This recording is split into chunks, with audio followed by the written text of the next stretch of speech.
The committee meets today to hear testimony on the administration's National Defense Strategy and Nuclear Posture Review, both of which were recently released. We welcome back the Secretary of Defense and the Vice Chairman of the Joint Chiefs of Staff to discuss these important documents. I cannot count the number of times I have heard members of this committee talk about the importance of having a defense strategy to help guide decisions that we in the executive branch have to make. Now we have one. It is a component of the broader national security strategy released in December, and it has within it the Nuclear Posture Review, the first of its kind since 2010.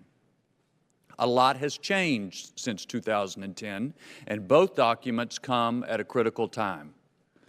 As the National Security Strategy points out, quote, America's military remains the strongest in the world. However, U.S. advantages are shrinking as rival states modernize and build up their conventional and nuclear forces, end quote. There will undoubtedly be criticism of both documents. Some of it will be based on valid shortcomings. Some of it may spring from more ideological differences. Debates about the particulars are fair and to be expected. But it's also fair, I think, to commend the administration for its attempt to bring structure and rationality to our wide-ranging national security efforts in what is surely a dangerous and volatile world. One last point. We must never forget that with any strategy, the heart of our nation's defense, our most valuable asset, remains the people who serve. It is morally wrong to send brave men and women out on missions under any strategy for which they are not fully trained, equipped, and supported with the best that this country can provide. That support should not be conditioned on any other issue. And we can never forget that there is a real human cost to failing to fully support them. Strategy is important, but nothing is more important for Congress than for us to do our job to support the men and women who protect us, fully and unconditionally. Yield to the ranking member. Thank you, Mr. Chairman.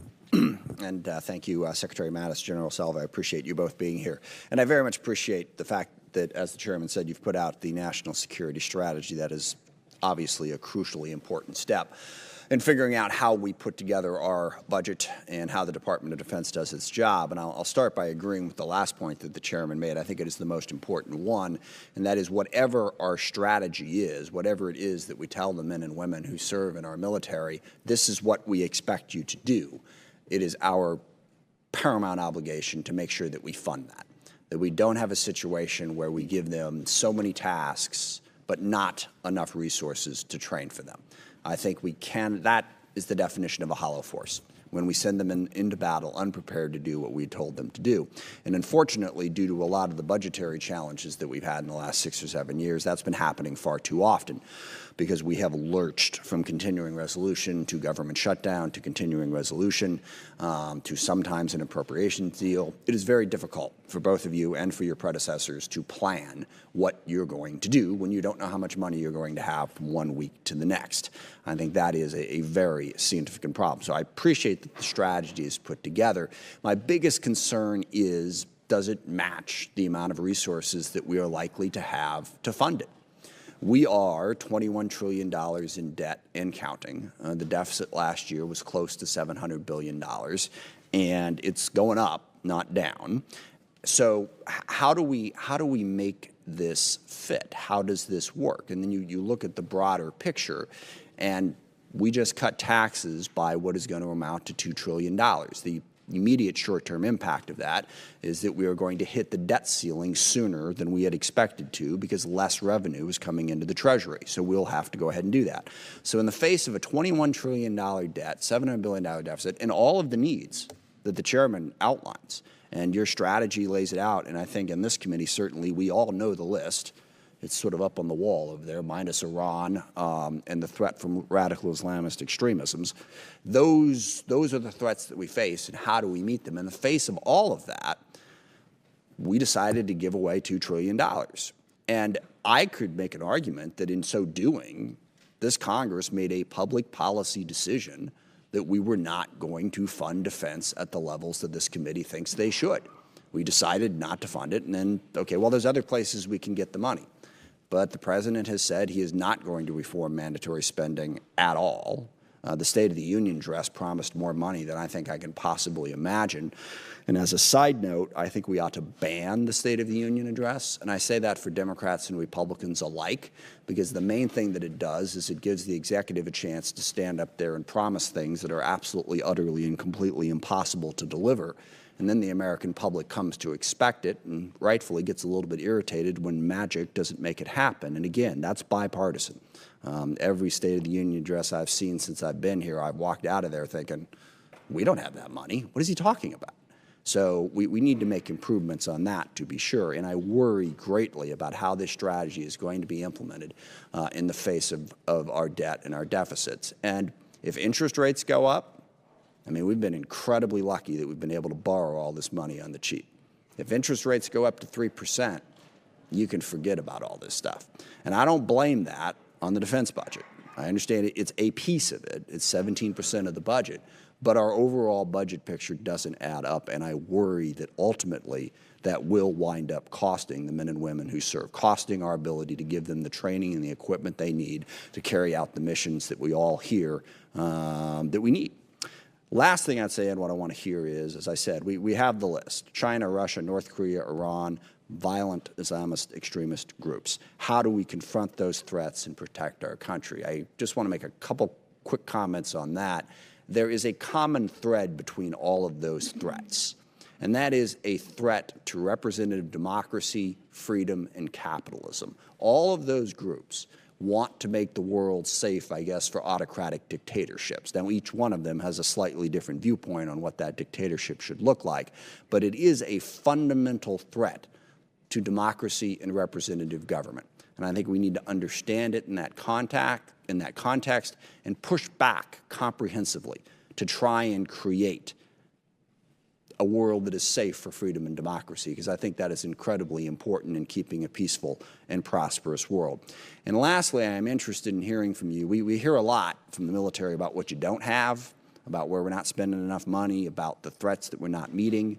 If we're going to get to where we need to go, we need to hear, where can we save money? You know, what part of our national security strategy could we not spend money on? Because if we don't hear places where we can save money, there's no way we're going to have enough money to meet all the places where we're being told that we need it. We need to hear that. I want to say that I think your leadership at DOD and the leadership that came before under Ash Carter has really, and the leadership of the chairman, has done a good job at getting at procurement reform, getting at, trying to get more out of the money that we spend, employing commercial technology, a bunch of different ideas that can enable us to get more for less money. But that is never going to be more important than it is going forward, given the fiscal situation that we are in and given the threat environment that is as described. How do we meet that? So we're going to have to be a lot smarter about how we spend our money, given the situation that we are in. With that, I yield back, and I look forward to your testimony. Committee is pleased to welcome the Secretary of Defense, Honorable James Mattis, and the Vice Chairman of the Joint Chiefs of Staff, General Paul Selva. Gentlemen, thank you for being here. Without objection, your full written statements will be made part of the record. Mr. Secretary, you're recognized for any comments you'd like to make. Well, thank you, Chairman Thornberry, Ranking Member Smith, and distinguished members of the committee. I'm here at your invitation to testify on two subjects: the 2018 National Defense Strategy and the Nuclear Posture Review. And I'm joined by the Vice Chairman of the Joint Chiefs, General Selva. Even in the midst of our ongoing counterterrorism campaigns, my role is to keep the peace for one more year, one more month, one more day, giving Secretary Tillerson and our diplomats time to resolve crises through diplomatic channels. The Department of Defense does this by providing the Commander-in-Chief with military options that ensure our diplomats negotiate from a position of strength. Up front, I need to note 3 days from now I will visit our nation's first Security Force Assistance Brigade in Fort Benning, Georgia, as they prepare to deploy to Afghanistan. To advance the security of our nation, these troops are putting themselves in harm's way in effect signing a blank check payable to the American people with their lives. They do so despite Congress's abrogation of its constitutional responsibility to provide sufficient stable funding. Our military has been operating under debilitating continuing resolutions for more than 1,000 days during the past decade. These men and women hold the line for America while lacking this most fundamental congressional support, a predictable budget. Congress rightfully mandated this national defense strategy, the first one in a decade, and then shut down the government the day of its release. Today, we are again operating under a disruptive continuing resolution. It is not lost on me that as I testify before you this morning, we are again on the verge of a government shutdown or, at best, another damaging continuing resolution. I regret that without sustained, predictable appropriations, my presence here today wastes your time because no strategy can survive, as you pointed out, Chairman, without the funding necessary to resource it. Yet we all know that America can afford survival. Nations as different as China and Russia have chosen to be strategic competitors. They seek to create a world consistent with their authoritarian models and pursue veto power over other nations' economic, diplomatic, and security decisions. Rogue regimes like North Korea and Iran persist in taking outlaw actions that undermine and threaten regional and global stability. And despite our successes to date against ISIS' physical caliphate, violent extremist organizations continue to sow hatred, incite violence, and murder innocents. Across the globe, democracies are taking notice. We recognize great power competition is once again a reality. We will continue to prosecute the campaign against terrorism by, with, and through our allies. But in our new defense strategy, great power competition, not terrorism, is now the primary focus of U.S. national security. Our military remains capable, but our competitive edge has eroded in every domain of warfare: air, land, sea, cyber, and space. Under frequent continuing resolutions and sequesters budget caps, our advantages continue to shrink. The combination of rapidly changing technology, the negative impact on military readiness resulting from the longest continuous stretch of combat in our nation's history, and insufficient funding have created an overstretched and under-resourced military. During last week's State of the Union address, President Trump said weakness is the surest path to conflict. To those who might suggest that we should accept a year-long continuing resolution, it would mean a return to a disastrous sequestration level of funding for the military. And in a world awash in change and increasing threats, there is no room for complacency. History makes clear that no country has a preordained right to victory on the battlefield. Framed within President Trump's national security strategy and aligned with the Department of State, our 2018 National Defense Strategy provides clear strategic direction for America's military. A long-term strategic competition requires the seamless integration of multiple elements of national power: diplomacy, information, economics, finance, intelligence, law enforcement, and military. The Department's principal priorities are long-term strategic competitions with China and Russia. Given the magnitude of the threats they pose to U.S. security and prosperity today, Congress must commit to both an increased and sustained investment in our capabilities. Concurrently, the Department will sustain its efforts to deter and counter rogue regimes such as North Korea and Iran, defeat terrorist threats to the United States, and consolidate our gains in Iraq and Afghanistan while moving to a more resource-sustainable approach. More than any other nation, America can expand the competitive space. We can challenge our competitors where we possess advantages and they lack strength.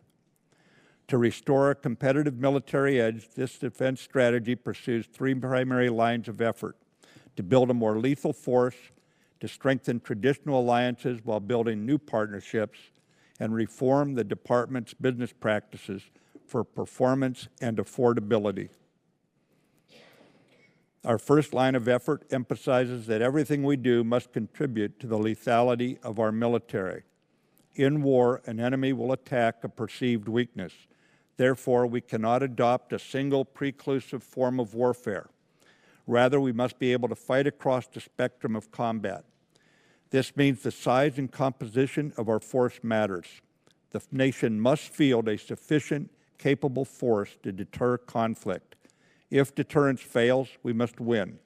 To defend our way of life, our military will embrace change while holding fast to traditional proven attributes that make us the most formidable force on any battlefield.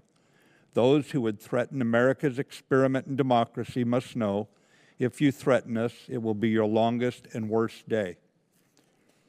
To implement this strategy, we will invest in key capabilities, recognizing we cannot expect success fighting tomorrow's conflicts with yesterday's weapons and equipment. Driven by this strategy, next week you will see in our FY19 budget investments the following: space and cyber, nuclear deterrent forces, missile defense, advanced autonomous systems, artificial intelligence, and professional military education to provide our high-quality troops what they need to win. We will prioritize rebuilding readiness while modernizing our existing force. We will also be changing our force's posture to prioritize readiness for warfighting in major combat, making us strategically predictable for our allies and operationally unpredictable for any adversary. Our second line of effort is to strengthen traditional alliances while building new partnerships. History is clear that nations with allies thrive. We inherited this approach to security and prosperity from the greatest generation, and it has served the United States well for 70 years.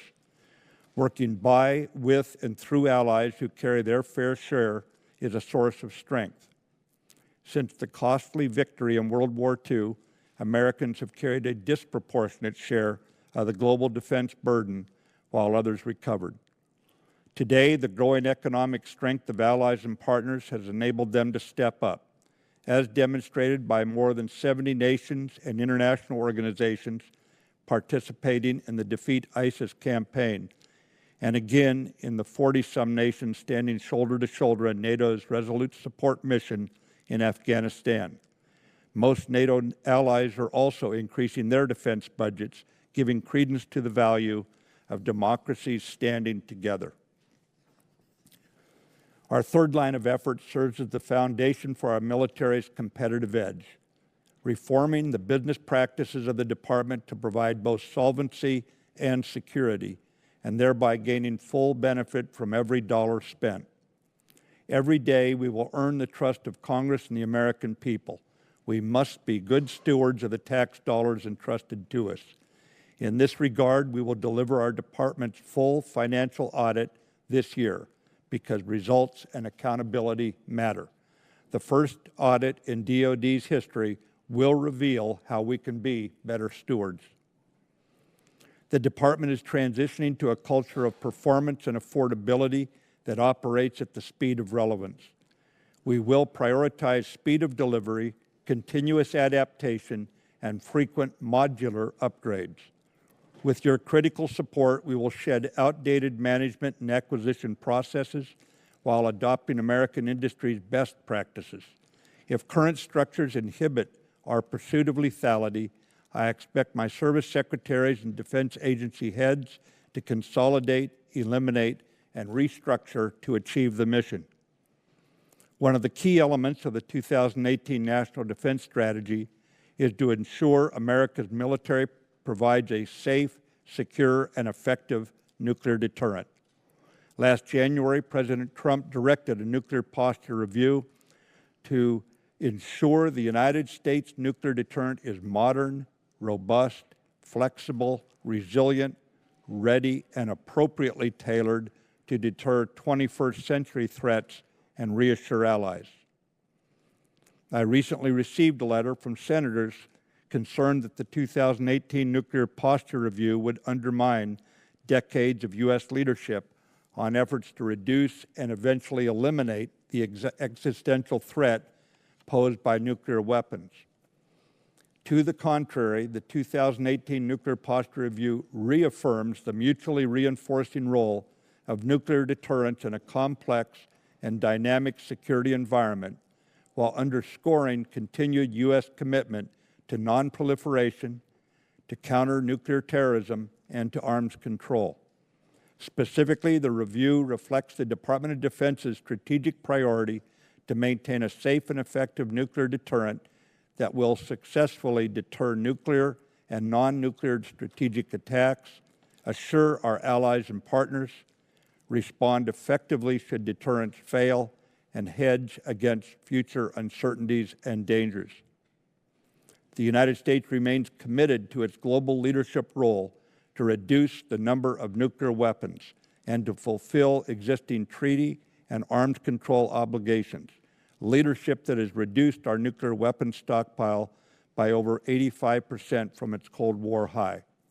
Yet we must recognize that deterrence and arms control can only be achieved with a credible capability. A review of the global nuclear situation is sobering. While Russia has reduced only the number of its accountable strategic nuclear force as agreed upon in the New START Treaty, at the same time, Russia has been modernizing these weapons as well as other nuclear systems. Moscow advocates a theory of nuclear escalation for military conflict. China, too, is modernizing and expanding its already considerable nuclear forces, pursuing entirely new nuclear capabilities. It is also modernizing its conventional military to challenge U.S. military superiority. Despite universal condemnation in the United Nations, North Korea's nuclear provocations threaten regional and global peace, and Iran's nuclear ambitions remain an unresolved concern. Globally, nuclear terrorism remains a tangible threat. As Senator McCain said last week, since the end of the Cold War, we have let our nuclear capabilities atrophy under the false belief that the era of great power competition was over. As the new National Defense Strategy rightfully acknowledges, we now face the renewed threat of competition from Russia and China, and we cannot ignore their investments in nuclear weapons in addition to conventional forces. The 2018 Nuclear Posture Review reaffirms the findings of previous reviews that the nuclear triad, comprised of silo-based intercontinental ballistic missiles, bomber aircraft, and nuclear submarines, is the most strategically sound means of ensuring nuclear deterrence. To remain effective, however, we must recapitalize our Cold War legacy nuclear deterrence forces, continuing a modernization program initiated during the previous administration. To quote my predecessor, Secretary Carter, quote, "We have been in a nuclear arms race for 2 decades now, but the U.S. hasn't been running the race," unquote. And as you can see demonstrated in this chart over here in the corner of the room, that gives credence to my predecessor's observation, the nuclear delivery system development over the last 8 years shows numerous advances by Russia, by China, and by North Korea versus the near absence of such activity by the United States, with competitors and adversaries developing 34 new systems in that time as compared to only 1 for the U.S., the F-35 aircraft. Nuclear deterrence will continue to play a critical role in preventing nuclear attack and large-scale conventional warfare between nuclear-armed states for the foreseeable future. U.S. nuclear weapons assure and defend our allies against conventional and nuclear threats, furthering our non-proliferation goals and increasing global security. The National Defense Strategy and the Nuclear Posture Review align with the President's national security strategy, guiding all of our efforts. As I said earlier, no strategy can survive without the necessary stable, predictable funding. Failure to modernize our military risks leaving us with a force that could dominate the last war, but be irrelevant to tomorrow's security. We need Congress to lift the defense spending caps and support the budget for our military of $700 billion for this fiscal year and $716 billion for next fiscal year. Let me be clear, as hard as the last 16 years of war have been on our military, No enemy in the field has done as much to harm the readiness of the U.S. military than the combined impact of the Budget Control Act's defense spending caps, worsened by operating for 10 of the last 11 years under continuing resolutions of varied and unpredictable duration.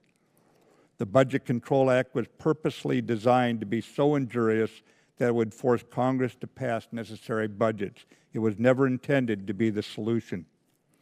For too long, we have asked our military to carry on stoically with a success at any cost attitude. Our troops work tirelessly to accomplish every mission with increasingly inadequate and misaligned resources simply because Congress has not maintained regular order. The fact that our volunteer military has performed so well is a credit to their dedication and professionalism.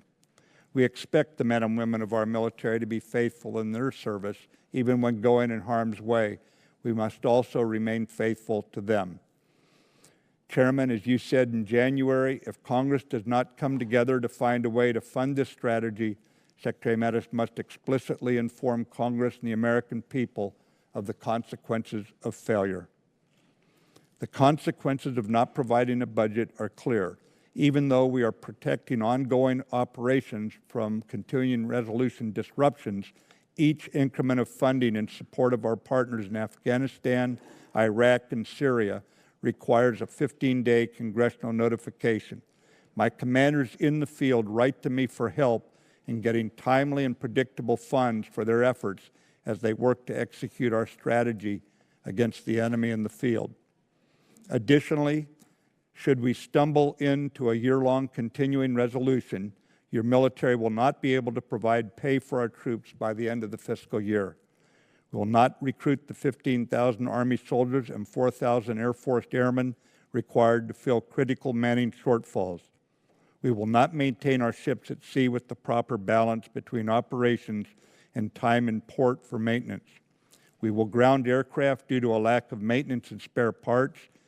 We will deplete the ammunition, training, and manpower required to deter war and delay contracts for vital acquisition programs necessary to modernize the force. Further, I cannot overstate the impact to our troops' morale from all this uncertainty. Today, as I sit here, we are engaged in prudent planning in the Pentagon for another disruptive government shutdown. You know that I cannot care more about our country's defense than this Congress, for it is Congress alone which has the constitutional authority to raise and support armies and to provide and maintain a Navy. We need Congress back in the driver's seat, not in the spectator's seat of the Budget Control Act's indiscriminate and automatic cuts. I know that in time of a major war, Congress will provide our military with all it needs. But money at the time of crisis fails to deter war. And you know we would be at that point to have no time to prepare, as it takes months and years to produce the munitions, the training, and readiness required to fight well. To carry out the strategy you rightly directed we develop, we need you to pass a budget now. If we are to sustain our military's primacy, we need budget predictability. Congress must take action now to ensure our military's lethality is sufficient to defend our way of life, to preserve the promise of prosperity, and to pass on the freedoms we enjoy to the next generation. And I ask that you not let disagreements on domestic policy continue to hold our nation's defense hostage. General Selva will now discuss the military dimensions of the 2018 National Defense Strategy and our nuclear posture review. Thank you. General Selva. Thank you, Mr. Chairman. Ranking Member Smith and distinguished members of the committee, thank you for the opportunity to join Secretary Mattis to brief on the National Defense Strategy and the Nuclear Posture Review. General Dunford and I, along with the Joint Chiefs of Staff, fully support the strategies outlined in the National Defense Strategy and in the Nuclear Posture Review. Both documents are the product of significant consultation and collaboration between members of the Joint Staff and the OSD staff. The National Defense Strategy provides detailed defense policy guidance for military strategy, planning, and operations. Therefore, the Chairman's 2016 Classified National Military Strategy will require an update to maintain complete consistency with the National Defense Strategy and the President's National Security Strategy released in December. Immediately upon release of the National Defense Strategy published last month, General Dunford directed the Joint Staff to commence a revision of the National Military Strategy, and that process is now underway. Other subsequent guidance and plans will be revised in turn to support the lines of effort outlined in the National Defense Strategy and to operationalize the concept of dynamic force employment. Additionally, we have begun to review the Joint Staff's organization and processes to determine if we need to make adjustments to support the Chairman's global integrator responsibilities and to better position the Chairman to support the Secretary's decision-making processes. Refining the National Military Strategy and the Joint Staff's organization and processes are a step towards increasing the lethality and flexibility of the Joint Force in light of the reemergence of great power competitions. The Nuclear Posture Review also reflects the realities of today's security environment, as well as projecting the future environment and its potential impacts on U.S. nuclear weapons policy and strategy. More specifically, the Nuclear Posture Review paid particular attention to Russian, Chinese, and North Korean activities intended to develop, modernize, and expand their nuclear weapons capabilities and to integrate them into their military strategies and doctrine. The Nuclear Posture Review takes into account the potential for Iran to renew its pursuit of nuclear weapons and capability in the future. The review has determined that our strategy must be tailored to each of these potential adversaries to effectively communicate the costs of aggression, and this tailored strategy approach requires that the United States maintain a flexible and credible mix of nuclear and conventional capabilities that can address a spectrum of adversaries and threats over a significant period of time. It should not be lost on this committee that the Nuclear Posture Review conducted its assessment across a 30-year swath of the future. The Nuclear Posture Review reaffirms the nation's nuclear triad as the bedrock of our ability to deter aggression, assure our allies, and hedge against an uncertain future. And as the Secretary has mentioned, it reaffirms the need to recapitalize each component of our legacy nuclear systems to ensure that our nuclear capabilities remain ready, secure, capable, and credible now and into the future. Two supplemental capabilities recommended in the Nuclear Posture Review, the nuclear-armed sea-launched cruise missile and a modification of a small number of existing submarine-launched ballistic missile warheads, would enhance deterrence by ensuring that no adversary, under any set of circumstances, can perceive an advantage through the use of a limited nuclear escalation or other strategic attack. Fielding these capabilities will not lower the threshold at which the U.S. would employ nuclear weapons. Rather, it will raise the nuclear threshold for potential adversaries, making the use of nuclear weapons less likely. Nuclear weapons pose the only existential military threat to our nation. Therefore, there is no higher priority for the joint force than fielding all of the components of an effective nuclear deterrent to deter potential adversaries from nuclear attack on any scale. It is important to note that the National Defense Strategy and the Nuclear Posture Review both make the assumption that the military will receive timely, predictable, and sufficient funding to execute these strategies. As General Mattis has emphasized, we in uniform appreciate the support of this committee and the Congress, and we trust that the Congress will provide the funding needed to turn these strategies into reality. Mr. Chairman, Ranking Member Smith, thank you for your time. We look forward to your questions. Thank you. Let me just take a moment and give members a heads up on what our schedule looks like today. We're going to have votes on the floor about 11:30. The Secretary and General Selva were gracious to move the start time of this hearing up to 9:30 to try to give us more time to get in questions before the votes. But we're still not going to have time to get to everybody. So we're going to do the best we can until we have votes. We're going to break and go to the floor, and then we will reconvene after votes in a closed classified session so that we can get further details about the national security strategy. Now, the Secretary still has to be over in the Senate later today, so, but I think that's the best combination of things to give us the most useful information in both public and in a classified session. Ms. Secretary, I was sitting here thinking that I believe the statement you just gave is the clearest, most direct, bluntest statement I've heard from any administration witness about the importance of Congress doing its job in a way that Mr. Smith and I both talked about in our opening statements. And you were very clear about CRs and the damage they do to the military. Later today, the House is going to vote on an appropriation bill for the Department of Defense for the rest of the fiscal year. It is consistent with about $700 billion of total spending for our national defense account. And my question to you is that bill, that level of funding, consistent with the national defense strategy that you have talked about today? And if for whatever reason that level of resources does not happen, what does that do to the strategy? Chairman, that is sufficient. I would tell you, sir, that with it we can restore the competitive advantage or begin down the trail of restoring the competitive advantage that has been eroded. I would tell you additionally, sir, that without it, we will be put into the position where the strategy would have to be changed and we would have to accept greater risk, especially in terms of deterring adversaries who might think that we are weaker because they can register where our readiness is being eroded.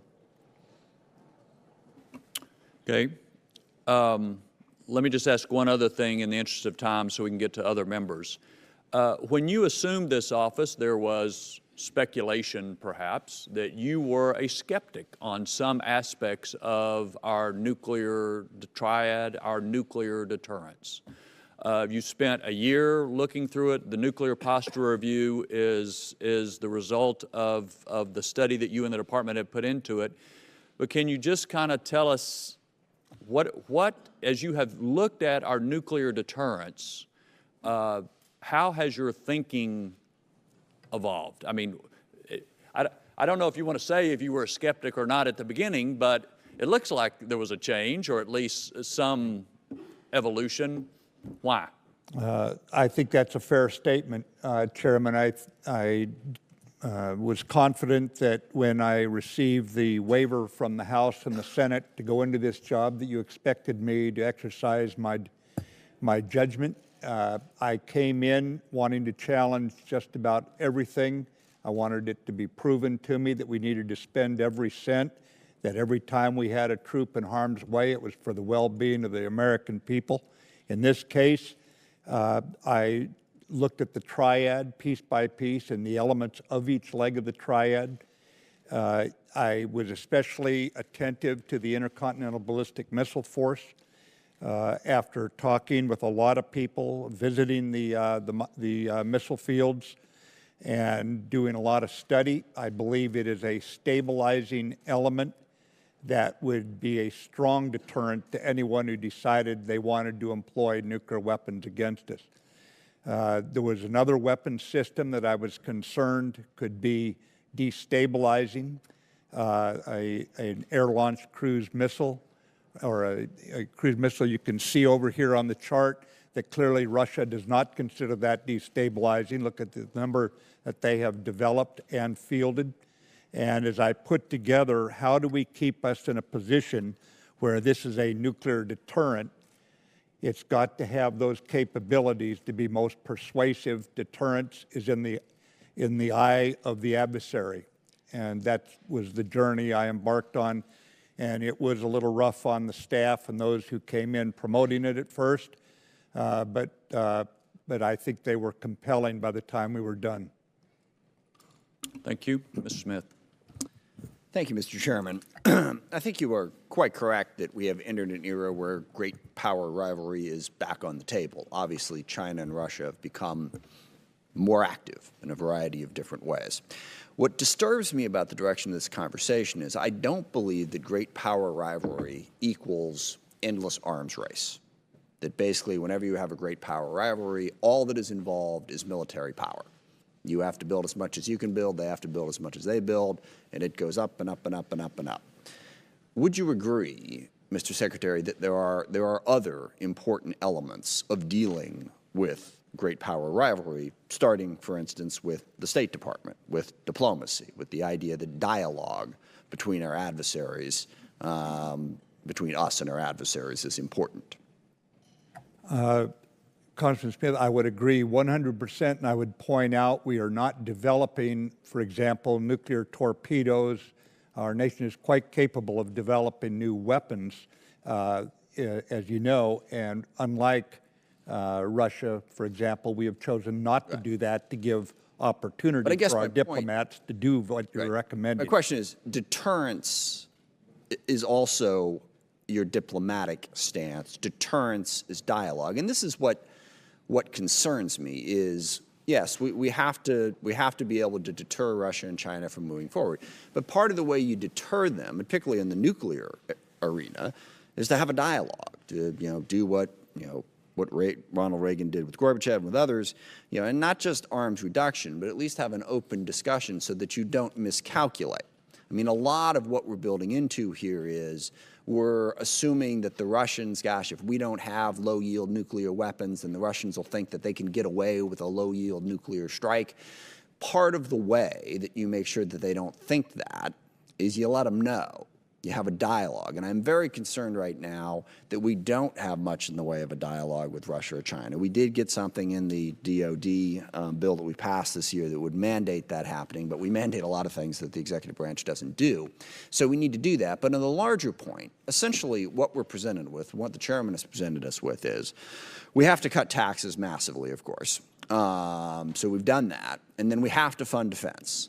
So when you go back through those numbers that I mentioned on a $21 trillion debt and $700 billion deficit that is growing, now we're going to have a massive increase in defense. We had the massive tax cut. You are going to gut everything else. And let's forget for the moment our infrastructure, education, things that are, I think, also important to actually having a just and prosperous society. Defense is important without question. But if you gut everything else, you create problems. And let's just focus on security. If we pass this budget that the Republicans want to put before us today, the State Department will continue to be destroyed. As we all know, career diplomats are leaving. There have been massive cuts in their budget, and now we are proposing no budget for the State Department. We'll give them a CR. We're not going to pay any attention to that whatsoever. And it becomes a self-fulfilling prophecy, okay? How do we know we have to build massive weapons to deter Russia and China? Well, we're not talking to them, so we have to presume the worst. We're going to give up on diplomacy and simply focus on having as many weapons as is humanly possible to make sure that they're deterred. Dialogue is incredibly important to deterrence, and not just dialogue with Russia and China. We need allies. Look, if we are in a great power rivalry in this world with both Russia and China, given our massive debt and China's economic might, that's going to be a tough hill to climb. I mean, we could build a military, trillion-dollar military, and it's going to be hard to match all of that. We need allies. We need friends. And there are a lot of possibilities. India, Vietnam, South Korea, Japan. We still don't even have an ambassador to South Korea. But we are degrading diplomacy at an incredibly rapid level. We are also degrading development, which I think is an important part of it. This is part of how we talk about, all that stuff in the charter there that China is doing. One of the biggest things China is doing is they're spending a ton of money all across the world to try to curry favor with countries and also build their own economic might. Now, they're doing it in an incredibly crass and terrible way because they don't care what the government does. They're not going to pull money out of a country because of a human rights violation. They don't care. They're doing it. We're pulling back. Again, this budget that is being proposed guts development. And then let's just talk about the Department of Homeland Security. Passingly important, I would hope, for our national security. It is part of the non-defense discretionary budget. It, too, will be gutted by this approach. We'll just leave it in the wind in the CR because defense takes priority, we do nothing else. The Justice Department has played an enormous role in stopping terrorist attacks and also, bringing to justice those who have committed them. It, too, gets gutted by this budget. So I always bristle a little bit when I hear the, how can we hold defense hostage to domestic political priorities, as if those domestic political priorities were some kind of luxury that, we just engage in for fun and enjoyment and aren't really important. All of those things are important. The State Department is really important. In fact, I don't think it was you, but I think it was your predecessor or someone who said, I think it was you, said, if you're going to cut the State Department, you better give me 5 more divisions, okay? Because that's what I'm going to need to defend this country. It was either you or General Dunford. I apologize. So to sit here and say, we're going to stand up, spend all this money on defense because it would just be wrong to prioritize other things is patently absurd and insulting. Defense is incredibly important. It's not the only thing that's important in keeping the peace. This is more speech than a question, but I think it's important. You got to agree, there are other things that are important than keeping the peace. And if we do what is being proposed today, we say to those other things, they don't matter. Department of Homeland Security doesn't matter. Department of Justice doesn't matter. State Department doesn't matter. None of that matters. Doesn't that make your job vastly more difficult? That was a question. Congressman Smith, I take no issue with the fact that we need to have regular order across all government expenditures. Unfortunately, right now, what we're doing is we're creating security vulnerabilities that can no longer be denied. Again, one look at the chart and you can see where we're at. We cannot do new starts. We cannot get into cyber protection of the very things that you hold dear because we do not have the ability to do so under continuing resolutions 9 of the last 10 years. I don't think there's anything contradictory in the way you and I look at this right now. Secretary Tillerson and I have a very close working relationship. Our military operations are wrapped firmly inside our foreign policy, and the President has directed Secretary Tillerson and I to find ways to engage on non-proliferation and arms control. Right now, we have constant communication with the Russians on what I would call operational matters, counterterrorism, for example, North Korea. But some of these are on pretty big issues. But I agree that we need more communication with Russia, with China, along the level of, I would almost call it philosophical engagement, as well as operational matters. And I don't think there's anything at all ill-advised about making certain the protection of the country is put foremost so the country can do all the other things that you were referring to. I guess foremost is okay. Only, exclusively, while ignoring everything else, not okay. And that's what we're about to do this afternoon. So the only contradictory thing is to completely ignore the rest of the budget, massively cut taxes and fund defense, and act like you've provided for security for the country. A lot of other people got to get in. I made my point. I appreciate you answering the question. I yield back. Just for the record, I hope we get a complete budget agreement, and we do it this week for all aspects of the government. We can do that, and we should. Mr. Jones. Thank you, Mr. Chairman. I want to talk about the graveyard of empires. I think that's what they say about Afghanistan and the history of Afghanistan. Mr. Secretary, a few headlines from the last 2 weeks. Kabul attacks cloud U.S.-Afghan strategy. Why are we still shedding our soldiers' blood for pedophiles? Subtitle, the full extent of child sexual assault committed by Afghan security forces may never be known. Another heading, the Taliban is gaining strength and territory in Afghanistan. Another headline, Taliban threatens 70% of Afghanistan. Last headline, Pentagon blocks release of key data on Afghan war. The Pentagon has restricted the release of critical information on the progress being made in the war in Afghanistan, a move that will limit transparency. In your prepared remarks, you very kindly said, we need to build the trust of the American people. How can we build the trust of the American people after 16 years, over 2,300 Americans killed, over 20,000 wounded, and we spent $1 trillion. I don't have to add to Mr. Smith's comments, but this country is headed for bankruptcy.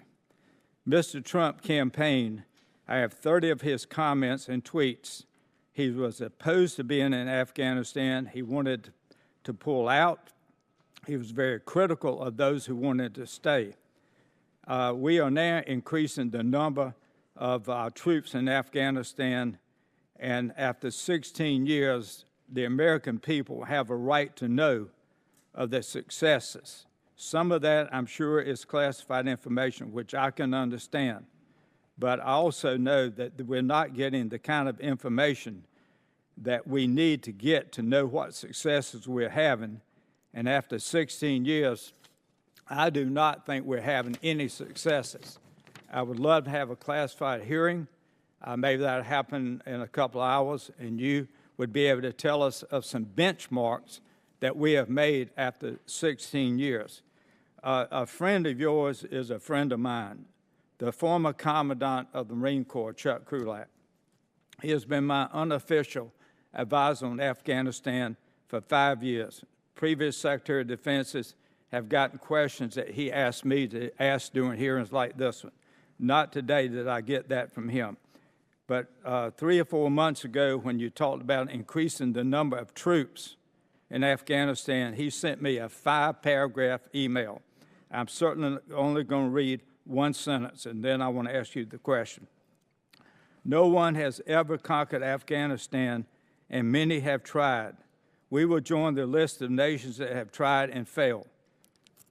Mr. Secretary, how can we, with this budget situation we've got and an economic collapse in this country, how can we continue to go on a policy after 16 years when the Secretary of Defense that follows you and the congressman that follows me or congresswoman, if we're still talking about Afghanistan in the future and nothing is changing, I think there's got to be a time that you would say to President Trump, we have done all we can do. Blood and treasure is lost, and we have nothing to show that we've gained, except we still have trouble with the leaders of Afghanistan having sex with little boys. Give me a quick response if you can. Congressman, if we were engaged in conquering Afghanistan, I would agree 100% with what you just stated, if that was our sense of empire. In fact, what we are doing to earn the trust of the American people is to ensure another 9/11 hatched out of there does not happen during our watch. Further, the strategy we put together, and President Trump challenged every assumption. It took months to put it together, to answer every question he had, and the gravity of protecting the American people caused him to change his mind based on what the intelligence services told him was the vulnerability we would have if we pulled out of there. That strategy did permit a more regional approach. It has been embraced by nations as diverse as those in NATO and India. We had declined to 39 nations fighting in the NATO campaign from 50 years ago. It has gone now to 41. It has started growing more allies. They're there because they believe in the strategy, which means the Afghan boys continue to carry the load for the fighting, but now with advisors that bring the NATO air support and fire support to bear to help them. The Taliban, Haqqani, they have not made their pitch to the Afghan people in a positive way by murdering innocent people. They are not incurring the support of the Afghan people, whereas NATO does have that support. It's been a long, hard slog, and I recognize that, but I would also tell you that any attempt to keep information from the American people, it was a NATO decision at that point. It was a mistake, I might add, and that information is now available. A number of those headlines, obviously, are selected by their editors in order to make the storyline they have. We believe that the regionalized strategy will draw even more allies, and it puts the enemy on the path towards accepting reconciliation. We're not out to conquer it. Time of the gentleman's more than expired. I just mentioned to members, you can ask whatever you want to, but if you ask a question for 4 minutes and leave the secretary less than a minute to offer, I'm not going to cut him off, but we're not going to get very far if that's the approach. Ms. Davis. Thank you, Mr. Chairman, and thank you to both of you for your service and for being here this morning. I wanted to associate myself with the ranking member's comments regarding the whole of government approach that is so critical. I know that Secretary Mattis, you mentioned too that we must negotiate from a position of strength so that our military capability should be clear and send that message. But at the same time, we know how long it takes to develop high-ranking officers who can provide our country with the best of advice, and we must have that same timeline for the State Department and for those individuals that negotiate, whether it's in commerce or whatever realm that it is. So I wanted to just go to the issue of lowering the threshold in terms of nuclear capability. And there is a question whether or not the nuclear posture review is clear on what it considers to be lowering the threshold versus some of the comments that I think General Selva made, that it is possible to modernize nuclear capability and at the same time lower that threshold as it's perceived by our adversaries. Can you speak to that more? Because I think we're all concerned about the Russian doctrine of escalating to de-escalate. Where are we, and how can we make that clear, I think, to the American people? I think part of it can be addressed through the continuity of our nuclear deterrent, and again, I never say nuclear deterrent strategy and how we manage it and how we talk about it. And if you look at the 2010 nuclear posture review, in which it said we would only use nuclear weapons in extreme circumstances, I would refer to 2018, where we say in the most extreme circumstances would we use those weapons. You see the continuity between two different administrations, two different political parties for the president. And in regards to the lower yield weapon, is to make certain that no one thinks that they could use a low yield weapon and put us in a position where we could only respond with a high-yield weapon with the supposition that maybe we would not. And we can say, well, we know we would, but what matters in deterrence is what does the adversary think? And in this regard, deterrence is dynamic, and we must recognize that today's deterrent must keep pace with the thinking of today's adversaries or competitors. Could you respond, sir, though, to the belief that a nuclear weapon is a nuclear weapon, that no matter what that size may be, it would still signal that we're using a nuclear weapon and perhaps even changing the rules of the game? Mm-hmm. Yeah, I would agree. I don't think there's any such thing as a tactical nuclear weapon. Any nuclear weapon used any time is a strategic game changer. That said, we don't want someone else to miscalculate and think because they're going to use a low-yield weapon that somehow we would confront what Dr. Kissinger calls surrender or suicide. That we do not want even an inch of daylight to appear in how we look at the nuclear deterrent. It is a nuclear deterrent and must be considered credible. Thank you. General Selva as well. I mean, looking at that nuclear modernization, the cost, $700 billion, $1.5 trillion, is that something that, given the whole scope of what's needed in terms of our defense budget, that makes sense today?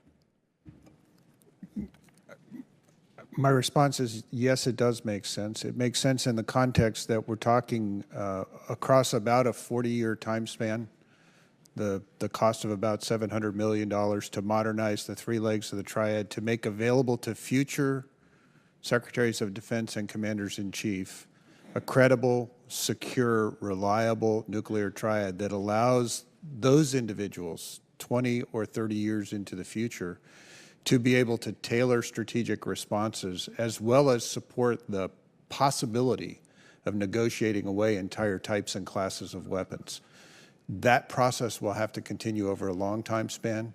The arsenal and weapons that we have today are ready, secure, and credible, but they must be modernized over the span of time to keep those options available to our commanders-in-chief. Thank you. Thank you, Mr. Chairman. Thank you. Mr. Wilson. And Secretary Mattis, General Selva, thank you so much for your service and being here today. I especially appreciate what you're doing as a veteran myself, but particularly as a grateful dad. I've had 4 sons and a nephew serve overseas in Iraq, Afghanistan, Egypt, Army, Navy, Air Force. And so I'm just very, very grateful for your service and your leadership. It's so reassuring as a military parent. Secretary Mattis, your Nuclear Posture Review, NPR, recommends that the U.S. develop 2 supplemental nuclear capabilities. First, a low-yield submarine-launched ballistic missile, SLBM, and second, a sea-launched cruise missile. Why are these needed for deterrence and assurance? And following on that, some are arguing that they lower the threshold for the U.S. to use nuclear weapons. Do you believe that the addition of these capabilities to the U.S. nuclear arsenal is an increase or decrease the likelihood of a nuclear war? And another angle, why should we need a low-yield SLBM when we already have a low-yield nuclear gravity bomb? Are these capabilities redundant? Congressman, I don't believe it lowers the threshold at all. What it does, it makes very clear that we have a deterrent. If the Russians choose to carry out what some of their doctrine people have promoted, their political leaders have promoted, which would be to employ a low-yield nuclear weapon in a conventional fight in order to escalate, to de-escalate. In other words, to escalate to victory and then de-escalate. We want to make certain they recognize that we can respond in kind. We don't have to go with a high-yield weapon, thus the deterrent effort stays primary. It is not to in any way lower the threshold to use nuclear weapons. On the sea-launched cruise missile, as you know, we have an ongoing issue with Russia's violation of the INF.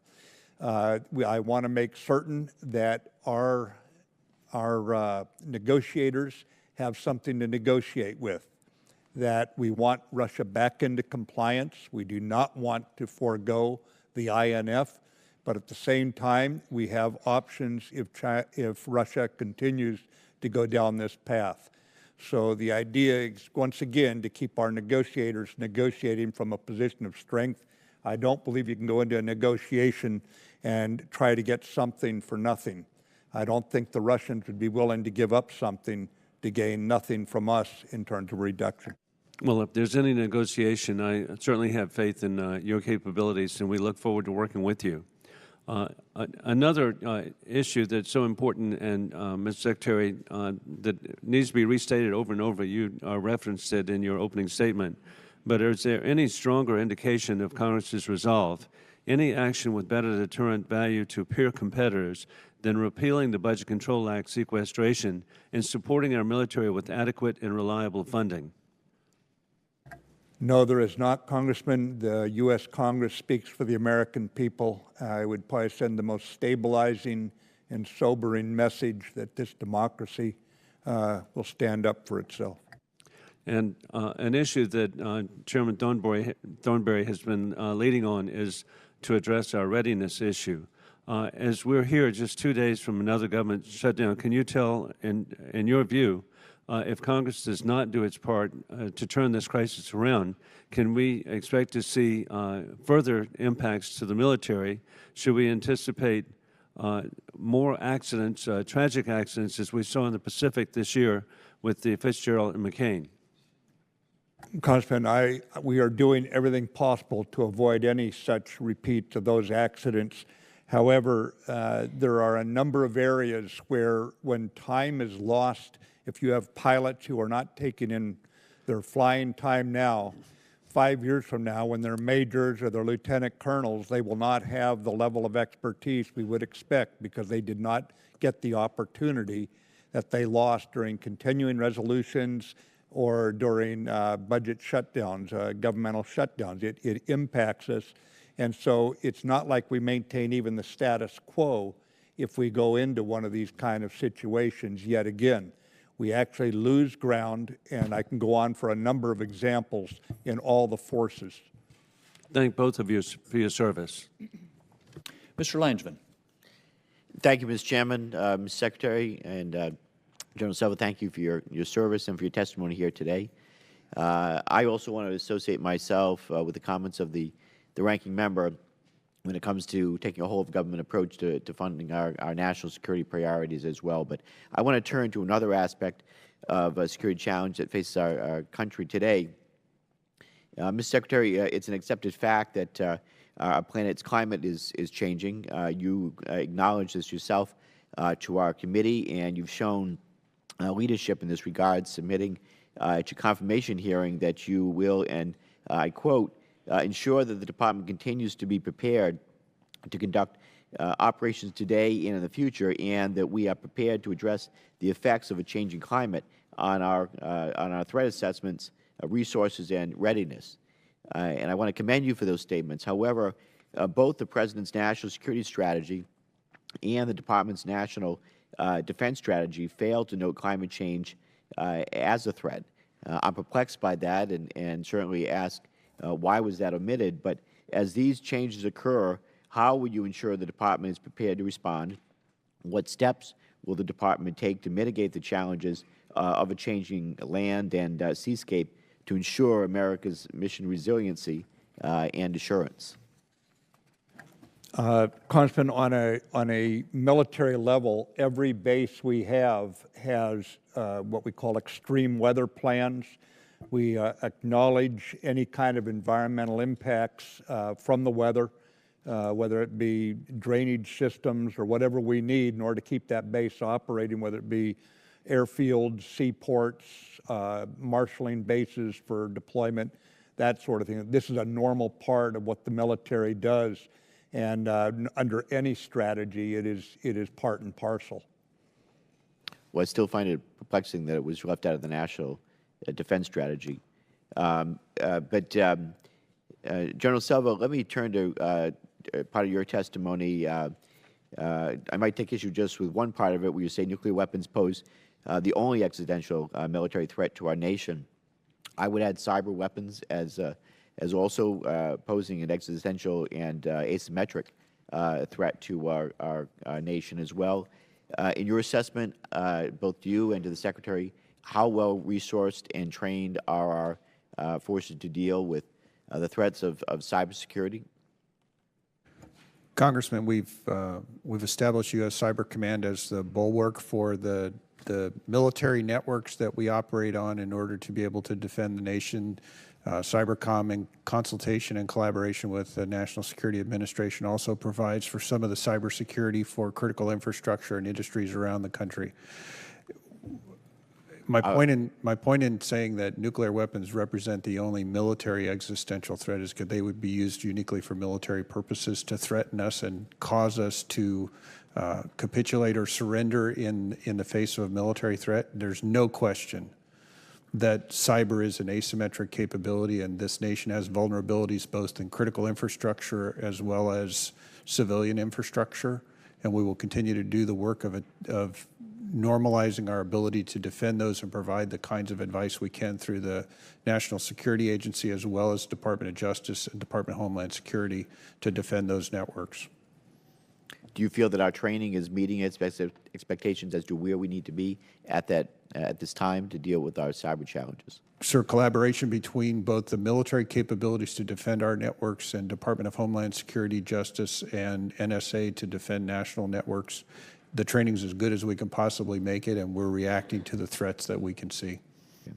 Mr. Secretary, the National Defense Strategy states that interstate strategic competition rather than terrorism is now the primary national security concern. It's also our eroding. It also notes our eroding competitive military advantage should diplomacy and deterrence fail.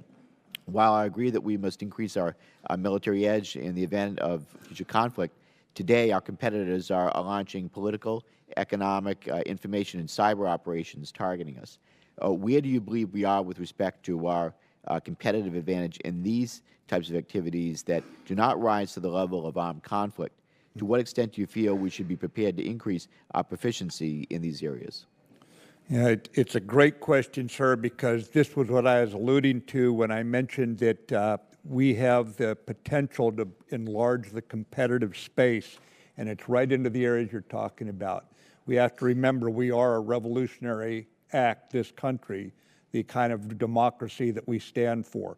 And you can practice all the predatory economics you want. You can send your military into Syria to prop up a despot if you wish to. But the fact is we have areas of diplomacy, of education, that go far beyond what other nations can reach back and find strength in. And we can use that to build modern partnerships. In other words, not abandon our traditional partnerships, NATO, for example, but certainly expand to a broader array of partners today that do not want to be basically made tribute states to someone else's economic or political system. Thank you both, and I yield back. Mr. Turner. Thank you, Mr. Chairman. Thank you both for being here. Mr. Secretary, thank you for your strong statements here today. I've got two thank yous and a question, and I'm going to yield the remainder of my time to Mr. Gallagher. Chairman said we're in tough time constraints, and so everyone's going to be able to answer a question. The two thank yous are, one, thank you for your strong statements on the budget. I voted against the Budget Control Act because I believe that sequestration would be damaging to our military and that it would happen. And certainly everyone in this committee has fought ever since it's been implemented to try to lift that burden on our military. Your strong words are important to let people know the real effects of that. It's very sad that in your comments you have a whole section on impact of congressional inaction. But I must say that the House has not really been inactive. We passed a budget, the National Defense Authorization Act. We passed the appropriation bills 3 times. We're going to do it again. We really are dealing with a handful of those in the Senate who are causing inaction, and I certainly call on the Democratic leadership in the Senate to dislodge the defense funding for the military because of the various reasons that you're giving us of the damage that's occurring by connecting defense funding to other items. Secondly, I want to thank you for your strong words in the Nuclear Posture Review. We know we're coming off the 2010 Obama Nuclear Posture Review that actually assigned DOD the responsibility of reducing the role of U.S. nuclear weapons in U.S. national security strategy, while at the same time giving the responsibility to modernize. It's very hard to reduce at the same time to modernize. Your chart is important because it certainly over here on the right shows that those who say that we need to reduce our nuclear weapons or slow our modernization because others will follow is folly. Our reducing our nuclear weapons does not result in anyone else doing so. It certainly is not based on reality or history. One correction, on the bottom right on your chart, you say air-launched and the F-35. As you know, we're not, that's on paper currently. That's on an accomplished capability. I look forward to working with you on that. Then to my question, you indicated that the INF Treaty was continuing to be violated by Russia, and we're continuing in a dialogue. We also know that they violated the territorial integrity of a treaty with the Ukraine. They violated the Open Skies Treaty, violating the Treaty on Conventional Forces in Europe. How do we approach their violation in the INF in dialogue when they show no indication that treaties even matter to them? Well, sir, I've had extensive discussions with our NATO allies and the Secretary General at NATO on this issue. I've made clear that our approach is that we do not want to withdraw from INF, but we're going to have to see effort by Russia to get back in line with it. And this is, State Department is engaged on this with the Russians as we speak right now. And also, we are going to stay inside the INF compliant requirements, but we are going to do research and development of an alternative weapon that should put Russia in a position to see the value to returning to be an INF compliant. You yield to Mr. Gallagher.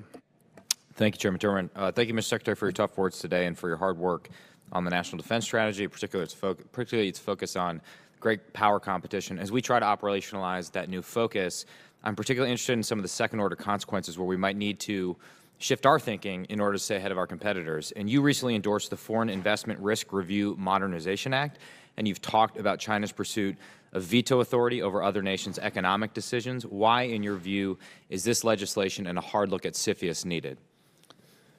Sir, we have made very keen observations of the amount of intellectual property that has been basically under industrial espionage, has been rifled through in our country and exfiltrated. And it's time that we also look at what are the most critical national security industries that may not be covered under the current act, that we need to broaden and deepen the protections for this advantage that we have available, whether it be Silicon Valley, Seattle, or elsewhere in the country.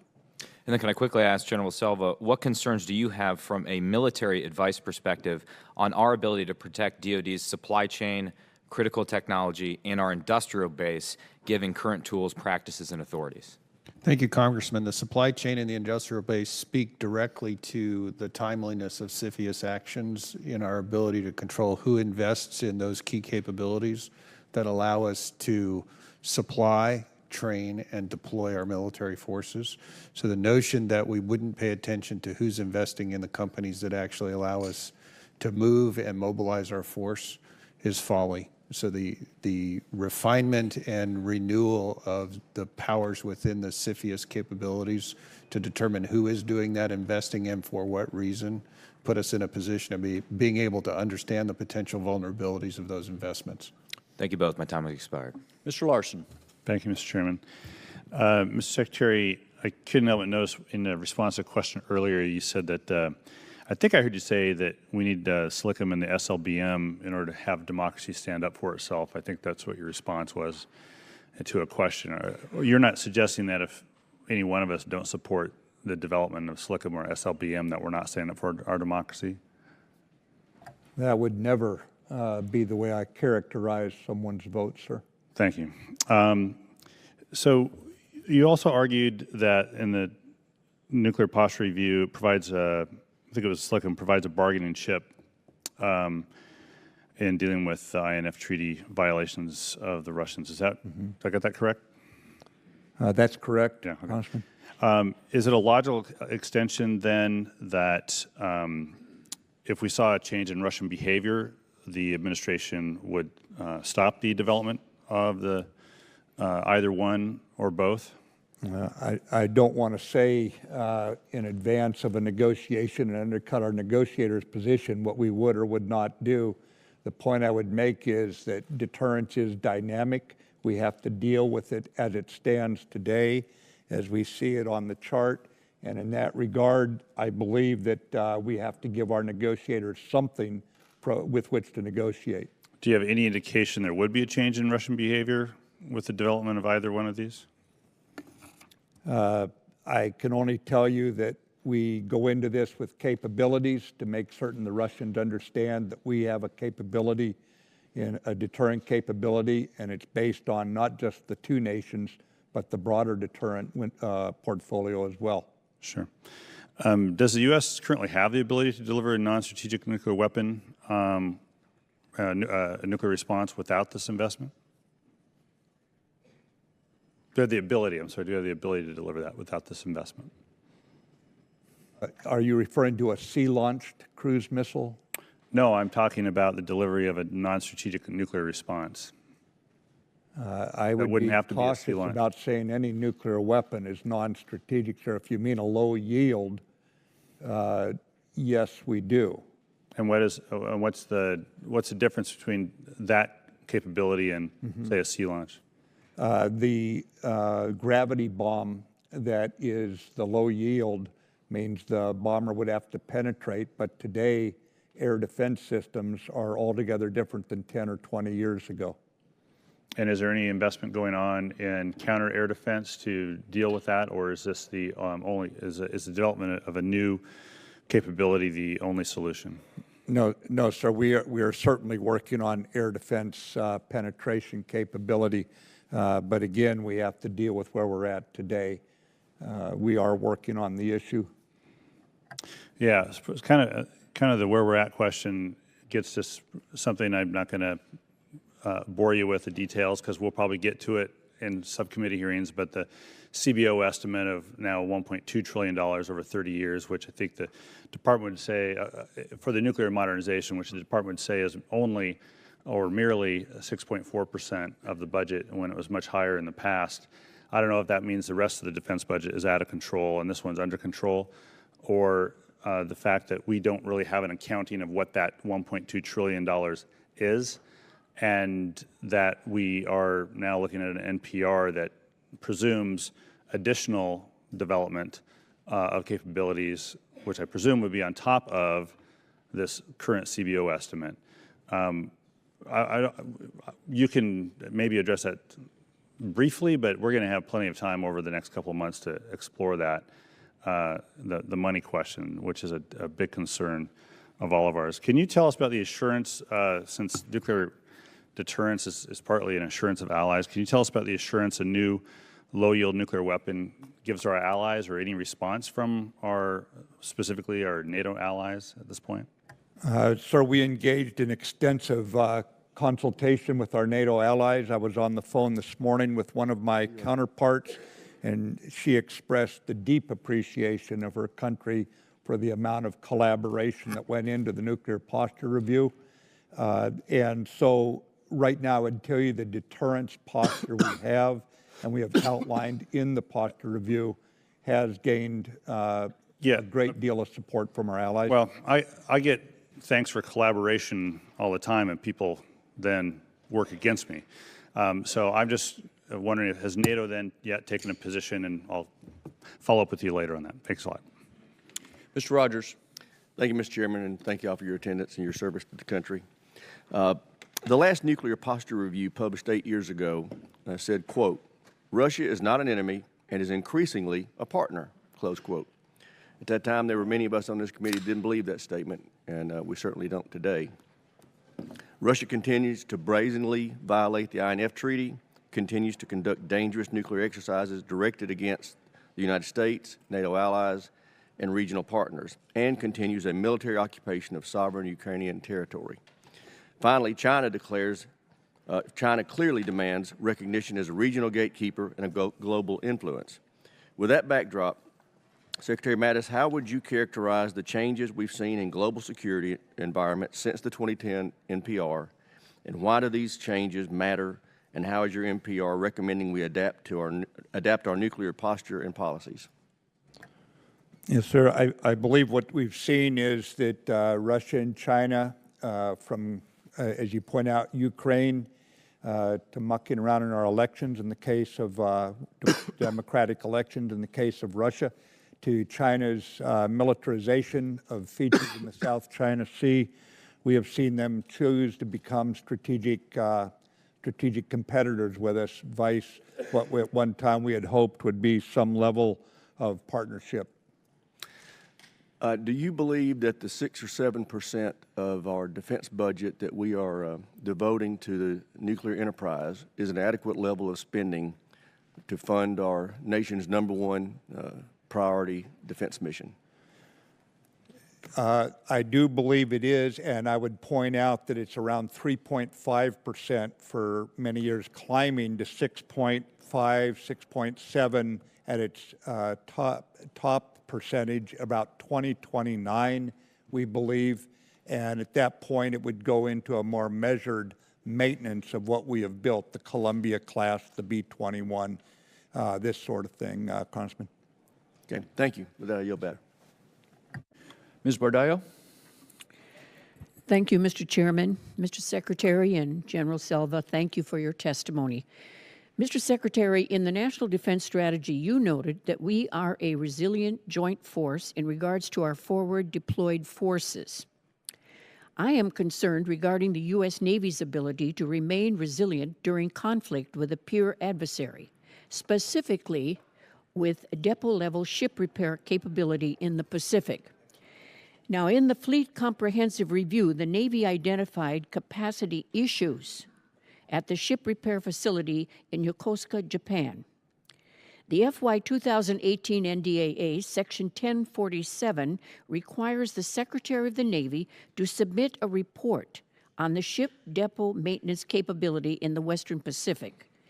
It further requires the Secretary of Defense to certify to Congressional Defense Committees whether or not the current ship depot maintenance capability and capacity, including dry docks in the Western Pacific, are sufficient to meet both peacetime and contingency requirements. So, my question is, where is the department in terms of meeting these requirements, and how are you going about determining if there is sufficient capability and capacity?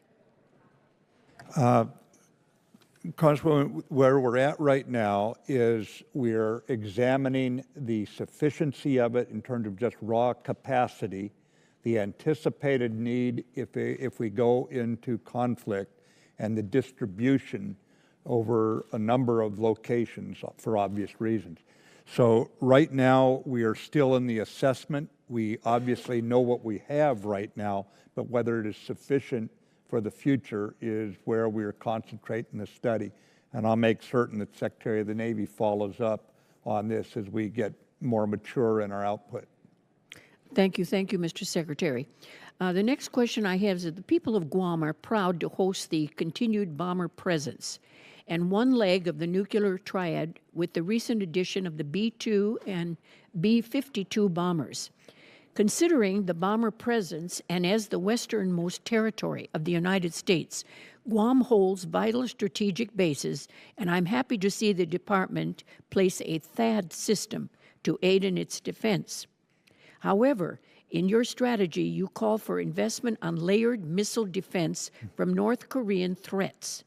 Considering our strategic importance, is Guam adequately defended from theater missile threats, and how do you intend to bolster these defense systems in the future? Well, we will continue bolstering them to keep pace with the threat out of North Korea. As you know, besides the THAAD system, ma'am, we also keep the Aegis, the ballistic missile defense U.S. Navy warship in the waters out there, and we can always reinforce that. We also have several of those ships in Japanese waters right now, and they can move back and forth to include coverage of Guam in the mobile way that comes to our Navy. But we are looking at all the systems to include Aegis ashore as we look toward the future protection of our Pacific area. Well, thank you, Mr. Secretary. I think we've talked about this. Just keep Guam in a secure position and keep all the bombers and everything else you have there for a while anyway. And I thank you again, and I yield back, Mr. Chairman. Votes have come early. We don't have time to get two more members in. So as soon as votes are completed on the floor, we will come back and be in classified session up in 2212. At this point, the open hearing is adjourned.